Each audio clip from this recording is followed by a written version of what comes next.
Assalamualaikum warahmatullahi wabarakatuh. Salam sejahtera. Okey, di sini aku nak buat pencerahan sikit tentang gula perang dan juga gula pasir. Gula pasir ni sukros putih lah. Gula perang ni sukros perang. Sebenarnya dua-duanya sama je ya. Maknanya daripada gula tebu itu, air tu diperah, air tebu, lepas itu disejatkan dan seterusnya dia akan menjadi warna perang ya. Selepas itu akan melalui proses bleaching, diwarnakan menjadi putih. Dari segi GI glycemic index, gula putih ni lebih kurang 72 GI, manakala gula perang lebih kurang 55. Beza dia GI lah. Tetapi sebenarnya gula perang ni dia kurang manis, gula putih lebih manis sebab GI dia tinggi. Jadi apabila pengguna menggunakan gula perang, biasanya untuk dapatkan manis yang sedap, akhirnya pengguna akan menggunakan lebih kuantiti gula perang. Jadi tolak campur, bila kita kira dia punya kalori per cawan, sebenarnya nanti akan jadi sama. Dan di dalam itu tetap juga ada kandungan glukosa dan juga fruktosa, yang dia punya bahayanya sama dengan gula pasir. Itu dia. Sebab daripada gula tebu ini atau gula pasir ini, dia adalah punca kepada masalah inflammation ataupun masalah keradangan. Ini yang doktor-doktor dan juga pakar nutrisi beritahu, gula pasir itu seumpama racun putih ya, disebabkan dia apabila masuk ke dalam sistem urat kita ataupun kita punya blood vessel tu ya, sehingga ke jantung dan sebagainya, dia boleh menyebabkan rentan ataupun keradangan tadi, dan di situ dia akan merangsang untuk LDL, low density lipoprotein, kolesterol berbahaya ni akan melekat ke dinding-dinding urat ya, dan jangka panjang boleh mengakibatkan saluran darah kita sempit dan lama kelamaan dikhawatiri akan menyebabkan blood clot ataupun dia boleh menyebabkan tersumbat. Biasanya yang tersumbat ni sama ada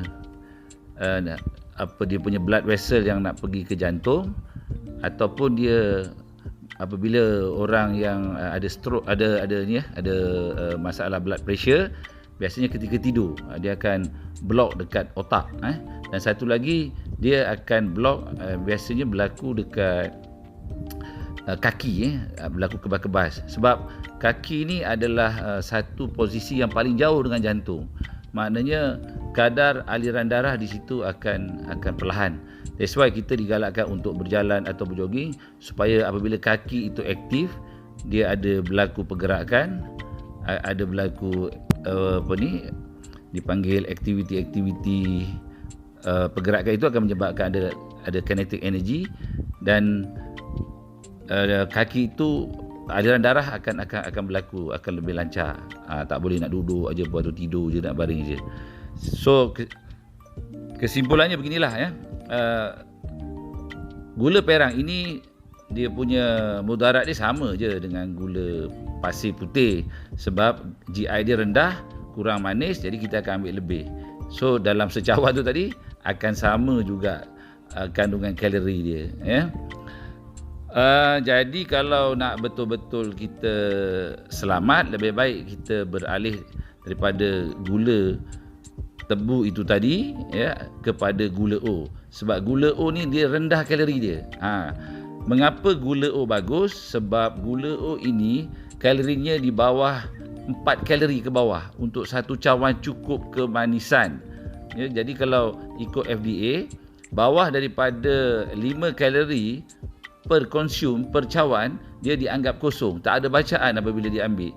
Dia akan hilang kat celah-celah gigi, celah lidah, dekat kita punya digest system, macam tu. Dia dipanggil sifar lah ya.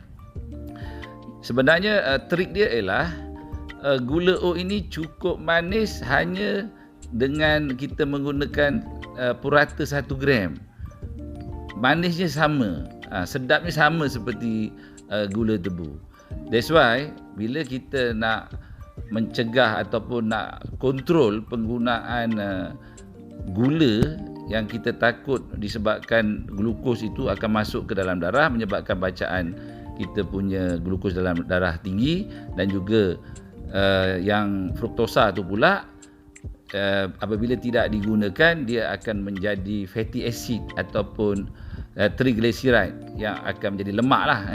Apabila dekat liver kita banyak lemak, kita akan menghadapi satu masalah yang dipanggil cirrhosis, dan cirrhosis ini kalau banyak lemak tadi di sekeliling kita punya liver ataupun jantung, menyebabkan